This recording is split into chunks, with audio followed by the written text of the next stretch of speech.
আজ বানাবো Christmas special মালাই cake. তার জন্য আমি লিকুইড দুধ নিয়েছি, পাউডার সুগার নিয়েছি, লবণ আর ভ্যানিলা এসেন্স দিয়ে ভালো করে মিশিয়ে নেব। এরপর এর মধ্যে ময়দা, গুঁড়ো দুধ দিয়ে ভালো করে ফেটিয়ে নেওয়ার পরে সাদা তেল দিয়ে আবার ভালো করে মিশিয়ে নেব। এরপর একটু ফুড কালার দেব, দিয়ে ভালো করে মিশিয়ে নেওয়ার পরে বেকিং পাউডার আর বেকিং সোডা দিয়ে আবারও ভালো করে ফেটিয়ে নেওয়ার পরে এবার আমার ব্যাটারটা রেডি হয়ে গেছে। এবার একটা কেক টিনের মধ্যে ভালো করে ব্যাটারটা ঢেলে সেট করে নেব।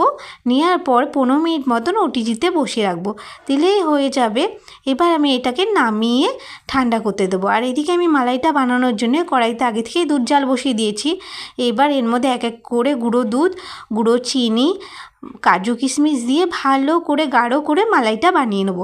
এবার কেকটা ঠান্ডা করার পরে আমি একটা টুথপিক দিয়ে ভালো করে ফুটো ফুটো করে নেব, যাতে মালাইটা একদম কেকের লাস্ট পর্যন্ত যায়।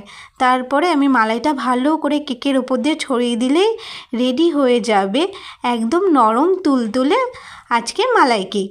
আজকের রেসিপিটা তোমাদের কেমন লাগলো প্লিজ কমেন্টে জানিও। দেখা হচ্ছে তোমাদের সাথে নেক্সট ভিডিওতে। আজ আসি, টাটা।